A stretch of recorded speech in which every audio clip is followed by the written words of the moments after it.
Welcome to the Gateway, broadcasting live from the edge of the Mojave where the strange slips through the cracks. We are live on United Public Radio Network 107.7 FM New Orleans. I'm your host this evening, C.L. Thomas. Tonight we have a great guest. He's going to discuss ancient mysteries of the Ohio Valley, lost worlds, mounds, and cryptids. He's an author and historian, and he's also well known around our radio station. It's Mark Eddy. He's a historian, researcher, and author whose work explores the forgotten prehistoric legacy of the Ohio River Valley. And he's also happens to be a Feller Yinzer, so I can't wait to get him on here. But before we get into our topic, you've been listening to Into the Night with Sean Kelly, and I just got to say thank you, Sean Kelly, for talking me into keeping this radio station going, or the show going, I should say, not the station, this show, because I was going to pretty much can the show a few weeks ago in light of some things that in the paranormal world, but he convinced me to keep the show rolling, and I'm going to have all new topics and all new people. Like next week, I have, her name is Tracy Murphy, and she's the historian of Hydesville Park, which is the original location of where the Fox Sisters cottage was. And she was actually the keeper of the Fox Sisters cottage until it burned down in Lilydale. So she's going to come on next week, and we're going to discuss the legends and history of the Fox Sisters and spiritualism. So that's going to be a really interesting show too. It's currently 63 degrees here in the Mojave. There is a strange report in the valley recently that residents near Lake Mead have reported hearing mysteries and thunderous sounds echoing through the canyons. And it's been causing some speculation among locals. Some concern is going on. The sounds are described as a deep metallic groaning. Like, the only way I could describe that as is like some kind of machinery. They were reported by probably around 50 residents or so, it says, residents and campers near Redstone Picnic Area, a popular camping spot close to Las Vegas. It's like in between Las Vegas and Hoover Dam. The sounds have been compared to construction equipment, but no definitive source has been identified.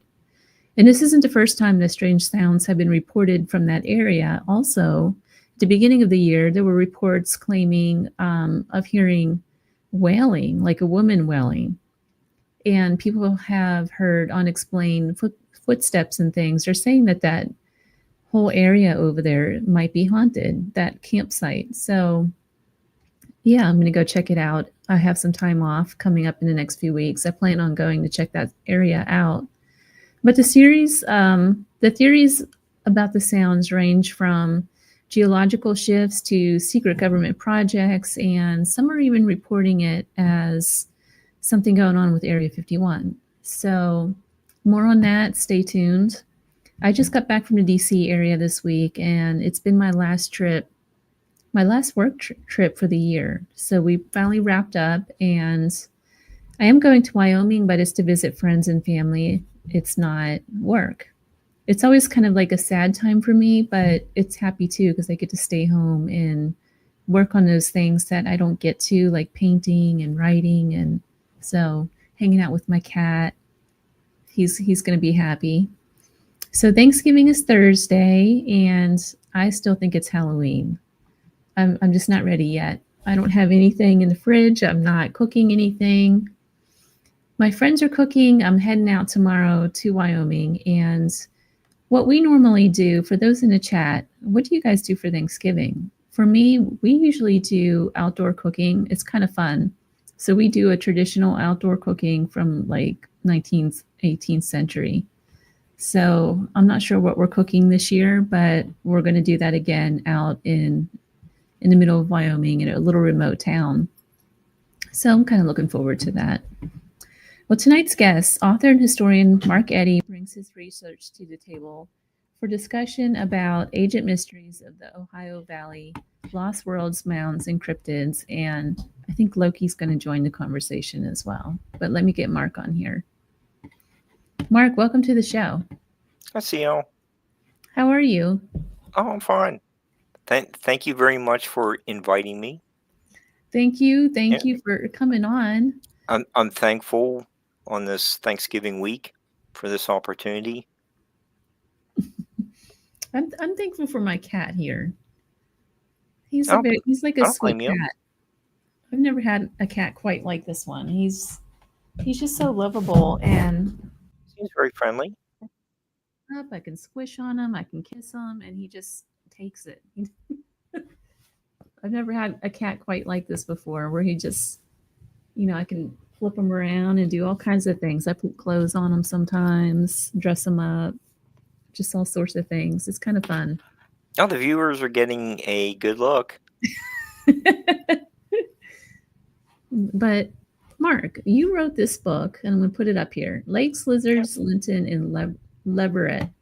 Hmm. So we're going to talk a lot from this book, correct? Tonight. Yeah, yeah. If you that's why you invited me on. If you want to talk about other stuff, we can do that too. Well, I have my list of questions here, Okay. and you're a fellow Yinzer, Hmm. right? Yeah, we. Uh, I I think you, you would probably have a really good connection with this book. You've probably been to some of these um, places, or at least driven by them. So, what is it about Yinzerland that maybe we're familiar with, but um, a lot of people outside the area don't know about it, and that was how the book got started. So to start us off, how did you get into writing this book, and when did you start to feel that Ohio Valley's Agent Pass might hold secrets that go beyond the traditional archaeology? Okay. What I There was a college professor friend of mine who, uh, you know, she knew I lived in, um, the Wheeling area, and um, she asked me to, um, go to some of the local museums and help her to, uh, here, give me a sample. There's Dr. Clausen's book, and towards the back, she has all these charts about what's filled out, what we know of certain river valleys and east of the Mississippi River. But when we get to like the our area, they're basically blanks. Not much is. We know there's some kind of like shell mound there, but what are the traits that were found within the mound? Is it similar to contemporary mounds? Um, it just hasn't been really reported on. So that was where she asked me, what, see if you can go to some of the museums and see if there's like some new publications. You know, she hasn't been able to find them. So that was how it started. And it's like, oh wow, it's opportunity to work with a well-respected college anthropology professor, and is as she was helping me with the rough drafts. She said, okay, some of the cultural traits you're getting into could be amplified if you go farther back in time to like the Ice Age and see if there's we could make like a chronological view of all this, uh, you just say a if there's any burials that have recently been documented. Is there a similarity between like a ice age burial and what she wrote about in that book? So I was like, oh, okay, sounds interesting. You know, I'll get started on that. So, uh, uh, when I was researching, what we knew of uh, the area being downstream from the melting ice sheets, um, realized, maybe there's a little bit more of a geological explanation for why there were so many, like the megafauna uh, documented, like 200 years ago. Did you did you know about that? I did not. Yeah, it's like most people don't. And it's like, oh wow, okay, like the Big Bone State Lick or Big Bone Lick State Park is well known in the Ohio Valley, but uh, what about where we grew up? The Pittsburgh And area? in what? The Pittsburgh area? Yeah. So is there an explanation of going back even farther? So that's once I started looking at some of the geology, it, uh, and some of the people who pioneered the you know uh, like borings uh, throughout the area, what they were finding. Did that have something to do with why there were critters, these critters in the area? So that the the lakes Linton uh, and Leverett, uh, Lakes Lizards, Linton and Leverett book became uh, you know a study in laying the groundwork for parts 2 and 3 that I'm working on now. So there's And going to be additional yeah, volumes of this thing yeah, coming out. and it's going to be um, more about the Ice Age. Kind of taking a look at what the our area was like as the ice sheets were melting. We were not glaciated, but how did that affect us? So that um, it's been very interesting. It So sounds that really interesting. yeah. Just in the Three Rivers area, particularly, just I'm curious because I grew up there too. Mhm. What have they found anything there that could cross over into paranormal in their research? I don't. I Can you say Mothman evolved out of any of these lizard-like critters that were found, or that were thriving, like 250 million years ago? I don't know. It's Uh, kind of it's an interesting. yeah, it is interesting. Have some of the uh, unusual fish that have been depicted in petroglyphs or recorded as a marine, aquatic cryptid in the river. Um, could those be a remnant of some of these lizards from 200 some million years ago? Could be.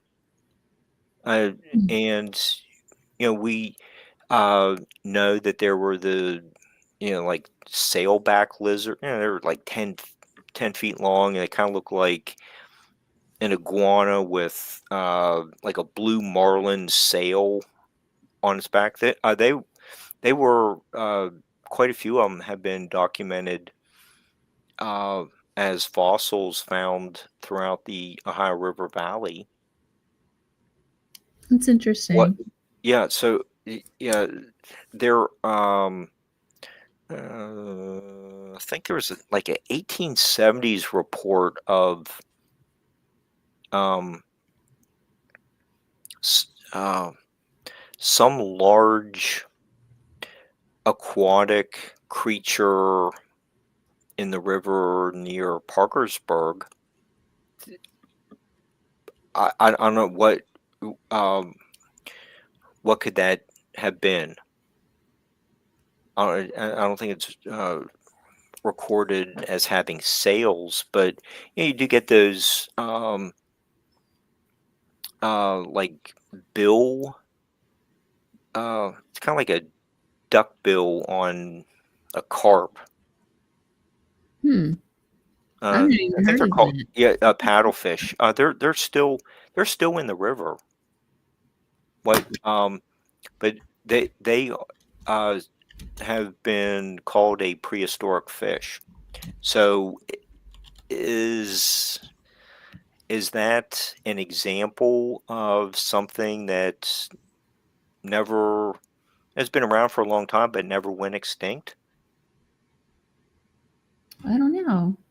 So that whole area up there, the Western PA area, and it goes Hmm. all the way over, it seems like, into Ohio. That's the area we're talking about tonight.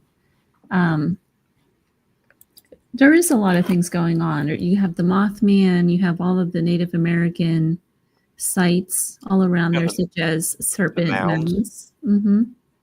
Hmm. Do any of these things all have stuff in common?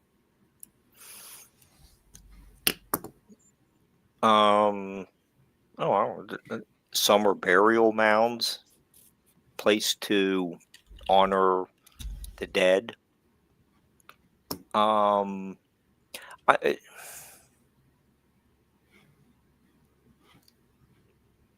we were you do get some of the effigy mounds. They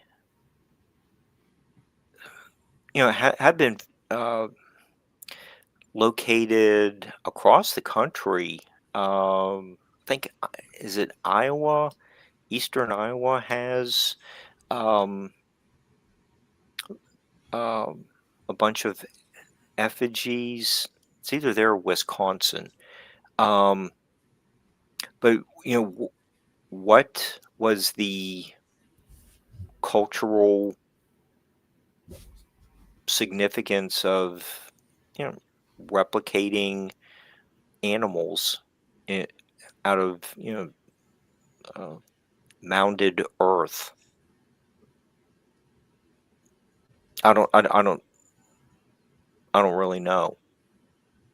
It Hmm. had it had a it had a purpose. I mean, you get the same thing with the petroglyphs. The artists were uh, depicting what they saw. Pretty accurate depictions of turkeys, bears, wolves. So it's different mediums, but they're doing the same thing. They served served a cultural purpose. Is there anything energetic about the land itself?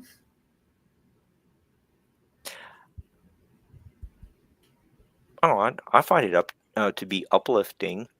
Um, John Keel wrote about were the um, mounds located on ley lines. And that's in the Mothman prophecies. Um, I don't. He said something like he could trace where a few were located. He thought they were on ley lines, and then there's been, the, you know, you're well aware of the industrialization and train tracks and Yeah. just modern building that's damaged or precise knowledge of where the mounds were located, and he couldn't follow them for very far. But that could be some kind of energy uh, source, and you do have that um, in the line. Was it the St. Michael line that goes across Cornwall through? I think it's the Avebury Stone Circle in England. So does that mean, is it fair to say that the Native American culture could have been drawing some kind of energy from that area? It seems like if the mounds were deliberately placed on the ley lines, Can- does it seem like ancient people could feel that more than we do today? Yes, absolutely. Yeah, that's what you know. Like I said, we were talking about with the uh, say the Serpent Mound. Hmm. I've walked all around a lot of those places, and I, I really enjoy being there. I don't really get you know an electrified feel. Some I don't really feel a change emanating from the ground. Does that mean I'm too used to sitting in front of the computer, um, looking for, I guess, for Joe's network? I don't know. Should we blame Joe for that? You can absolutely blame Joe for everything. Okay, he's gonna pull a plug on us. Probably.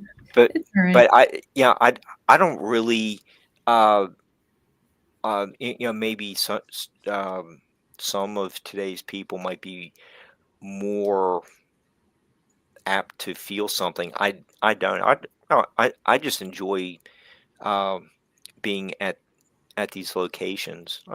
Just a lot of fun. I enjoy um um being near um the water sources as well. And I was do want to show you, you can find the remnants of what I'm writing about. Like here is a fern. Yeah, I see that. Yeah, that. So it's, you, What kind of rock is that? Like a sandstone? it's more like I think it's more of a shale. Like a It's not. slate? It's not quite. Something like that. It's like a sedimentary rock. Now, I remember as a girl, I used to always find, um, I found quite a bit of fossils up and down creeks, and back then we used to call them cricks, Hmm. in the cricks. Only those that know Pittsburghese would know what I mean by that. Hmm. But tell me about, because we had in your notes about the Monongahela Hmm. and the shifting agent landscape sound like Yeah. something out of a lost world. The it was uh interesting getting into this project, and we still know that um the Monongahela River flows north. When and did a show with Sean. It wasn't as exciting as his turkey tips that he was giving just in the last hour, but when the Goodyear blimp was flying over Three Rivers Stadium, and Howard Cosell was talking about, well, the river coming up from the bottom of your screen is the Monongahela, and the one Mm. Which one is coming. the dirty one? Because I know when you stand right, and I've done this, I've stood right on the tip there where Three Rivers is, and you can see the line where I think it's the Ohio and the other one. Going straight from the tip, towards the west is the Ohio, and the Allegheny comes down from the south, and the Monongahela is flowing north. The Ohio River was also flowing north before way back in time, and most rivers in the area were also flowing north and draining into what's now Lake Erie. And when the ice sheets were coming across the Great Lakes into Ohio, well, okay, you have the rivers flowing north, so everything gets they're running into a dam, so all the water coming up from the south just starts backing up, and where you and I were growing up, basically kept filling up with water, and where our homes were located were probably submerged in Wow. quite a few feet of water, and like one of the prompts was from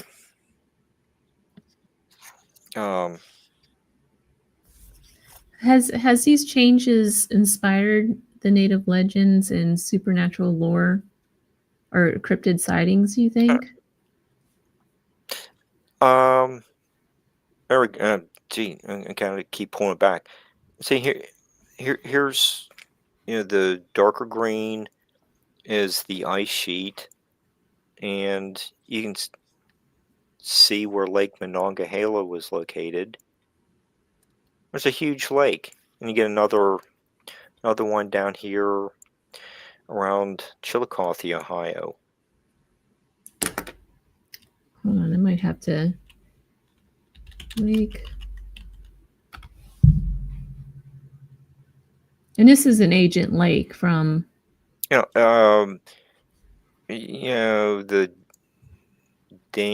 dam broke at New Martinsville about 800,000 BC, and all the water started draining from a higher elevation, so it's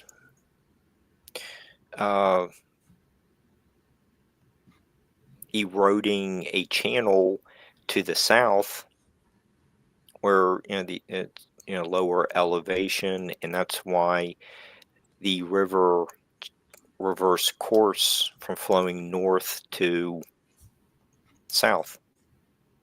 So there it is. yep, that's it. So you can see Pittsburgh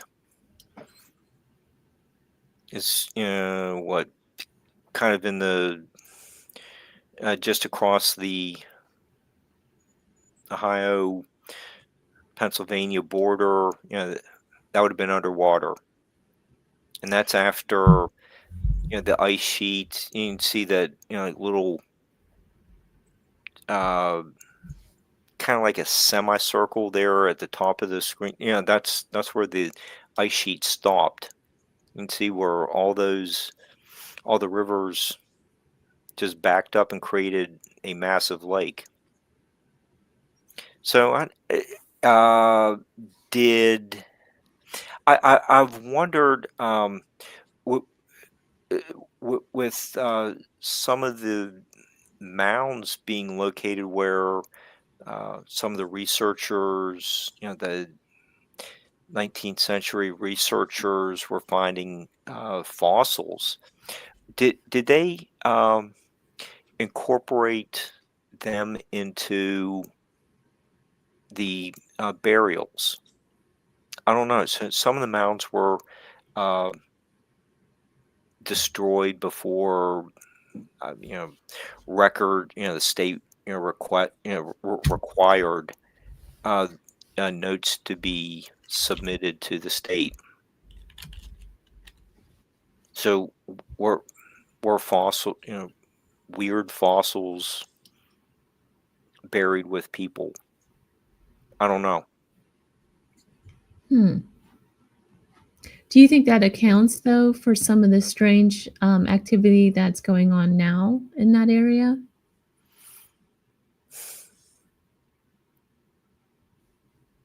I don't know. Um, there are, um, there's a sign. What's the pig lady near Cannleton? There's a sign along the road. Um, Hold on, I'm going to post this photo because it shows kind of like where a lot of the mounds were. Hold on a second. Just so the audience can see what we're talking about, all these mounds that are in this area around this old lake. Just found a quick yeah, picture of it. yeah. You can see, you know, all almost all those would have been built on, land that was submerged by the lake. Um, yeah, were they aware of fossils? Yeah, they probably did, because they were very uh, selective in the um, rocks that they were finding along the riverbanks. That were washed down from, uh, like the Jasper quarries that got incorporated into the ice sheets. Once they melted, and flooding washed stuff downstream. The uh, archaic people and later cultures were very selective in the rocks that they were going to use for the different purposes. So they under understood. Um, I think they understood, that there was another time before their arrival. Such a why were most of the homes that we know of um, built on higher elevations? Did they know how capricious the river could be did they know?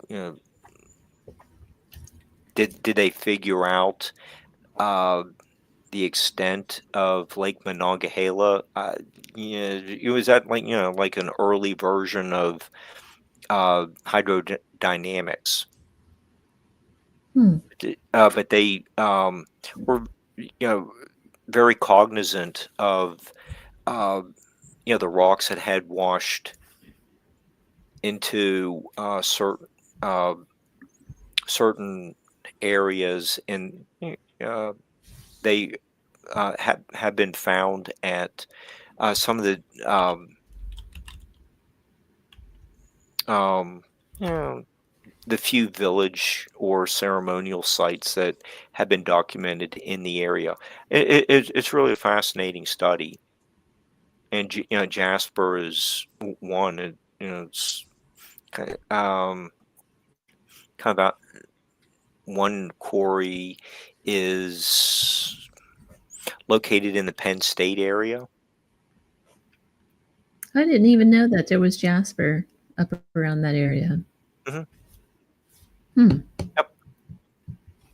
Well, I did. I found a picture of the Serpent Mound, and I want to show the audience this as well because it's one of my Hmm. favorite photos of the site.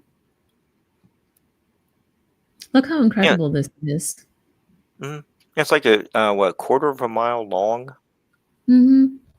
How and do you think they had undertaken this feat, the Native Americans, to do this, and what was their purpose? You think? so in the coils, that is, there are the uh, equinox and solstice alignments. So the uh, or I think the Hopewell built it. There might, I think there was, a little bit of all the cultures were at that site, but uh,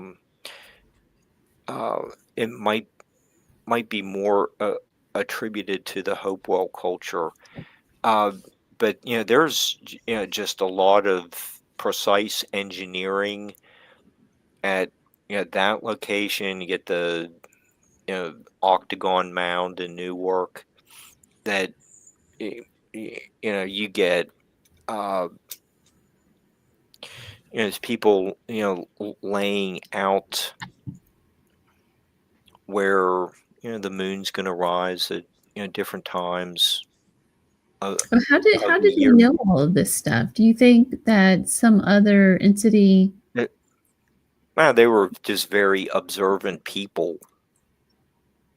But I don't know if there's really like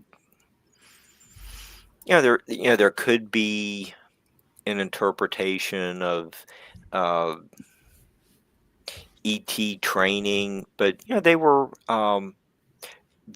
uh, maybe just really smart people. And like I was saying about the Newark earthworks, uh, they're the sides are over 1,000 feet um, apart.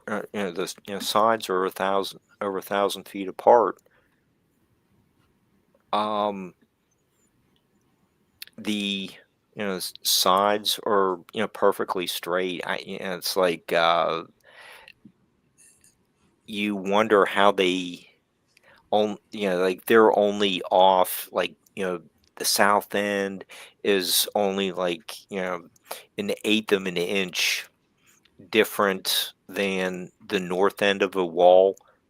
Yeah, they don't have laser transits to lay this kind of stuff out. So they were very accurate, very skilled engineers. Um, I don't, I, I don't know. I just like to give them the credit uh, for figuring that out. But like the Serpent Mound is another example of just unique engineering. I just wonder how they would have pulled that off, because it's not like they had anything. Like when you look at the photo, let me put that back on stage here. Mhm. We're looking at this from a sky, from the sky to see this Mhm. whole perspective. They didn't have that. So how were they able to figure out that it would look just like this? You know, They knew the land very well. Yeah, I just think that you can see on the upper part of the Serpent Mound, uh, the sun is coming or setting. I think that's the west side. The sun would be setting on that side. Um, y y you know, you can see where it could have all the different, say winter solstice sunset from a certain coil. I forget which one it is. But earlier in the day, obviously the other, the uh, shaded area would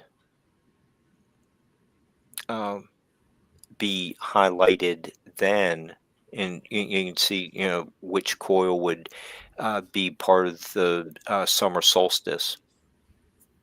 hmm. Did the serpent mean anything to them? I don't know, all different um, interpretations, renewing renewal. Hmm. I As try, you yeah, I try not to uh, be around snakes too much. It's not my. Well, Uh, I guess hanging out with the medical crowd, you're right. Snake does mean renewal and healing. So that's kind of what I equate it to, just from, how you see it on the staff. hmm It goes all the way back into Grecian times, hmm that idea. And So, yeah, there's just I I think s- a lot of the academic researchers are uh, doing a nice job of uh, trying to get the information out there, put their take on it. Um, the museums are glad to display what's been found in the area. Um, I think they do a really nice job of uh, accommodating researchers who are showing an interest in what they have there.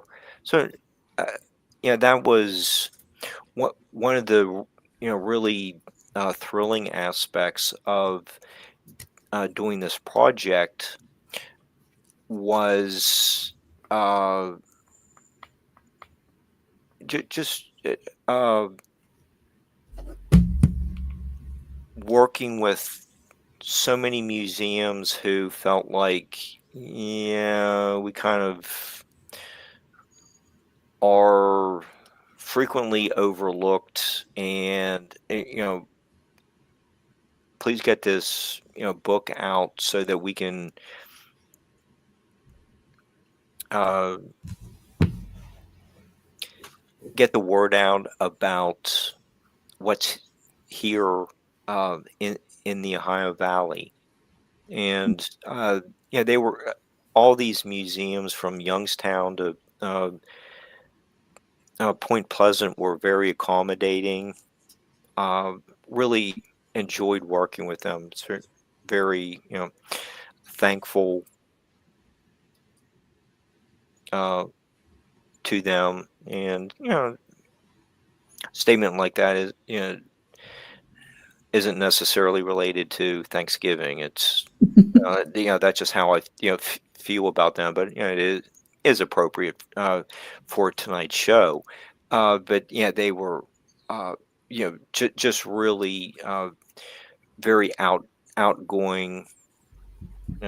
What's at the Grave Creek Mound? Yeah, I did Yep, want to show the Grey Creek Mound real yep. quick. That's Look how kind of neat like down the it is. street from me that way. I mean, you just imagine these guys. They didn't have equipment or anything moving all of this dirt and forming this Right. cone. Yep. It's like 69 feet high. It's incredible. There's only like three people buried in there. Were these? Do you think they were like kings? Seems Well, I like guess it. they didn't have kings, but chiefs. Yeah.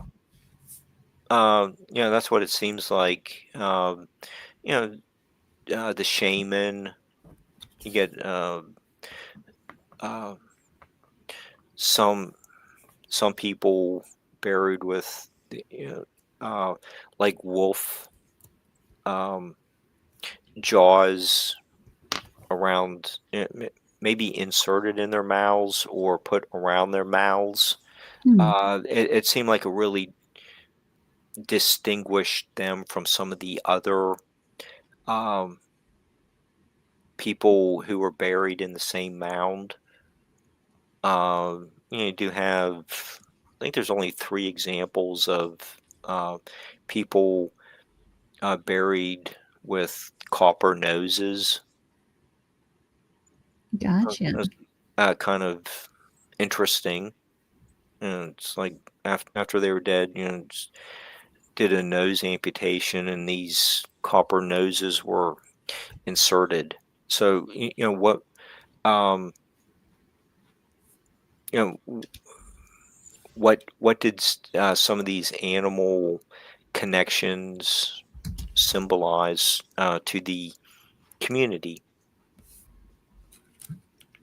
Well, Mark, we are all out of time. Thank you so much Mhm. for coming on the show and sharing.